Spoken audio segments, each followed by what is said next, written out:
முதல் வாசகம். இறைவாக்கினர் எரேமியா எழுதிய நூலிலிருந்து வாசகம். அதிகாரம் 13. திருவசனங்கள் 1 முதல் 11 வரை. ஆண்டவர் என்னிடம் கூறியது இதுவே: நீ உனக்காக நாட்பட்டலான ஒரு கச்சையை வாங்கி அதை உன் இடையில் கட்டிக்கொள். அதை தண்ணீரில் நினைக்காதே. ஆண்டவர் சொற்படி நான் கச்சையை வாங்கி அதை என் இடையில் கட்டிக்கொண்டேன். எனக்கு ஆண்டவர் வாக்கு 2ஆம் முறை அருளப்பட்டது. நீ வாங்கி உன் இடையில் கட்டி கொண்டுள்ள கச்சையை எடுத்துக்கொள். எழுந்து பேராத்து ஆற்றிற்கு செல். அங்கு அதனை பாறை இடுக்கில் மறைத்து வை. ஆண்டவர் எனக்கு கட்டளையிட்டபடி நான் சென்று பேராத்தில் அதனை மறைத்து வைத்தேன். பல நாட்களுக்கு பின்னர் ஆண்டவர் என்னிடம் கூறியது: எழுந்து பேராத்துக்கு சென்று நான் உன்னிடம் மறைத்து வைக்க கட்டளையிட்ட கச்சையை அங்கிருந்து எடுத்து வா. அவ்வாறே நான் பேராத்திற்கு சென்று அங்கு மறைத்து வைத்திருந்த இடத்திலிருந்து கச்சையை தோண்டி எடுத்தேன். அந்த கச்சையோ எதற்கும் பயன்படாத அளவில் இற்று போயிருந்தது.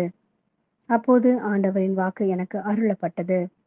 ஆண்டவர் கூறுவது இதுவே: இவ்வாறே யூதா எருசலேமின் ஆணவத்தை அழிப்பேன்.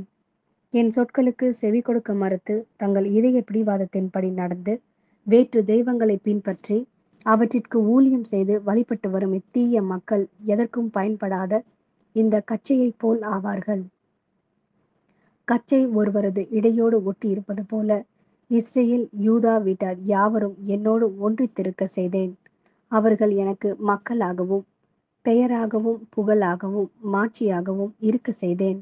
அவர்களோ எனக்கு செவி சாய்க்கவில்லை என்கிறார் ஆண்டவர். இது ஆண்டவரின் அருள்வாக்கு.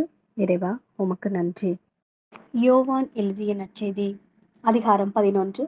திருவசனங்கள் 19 முதல் 27 வரை.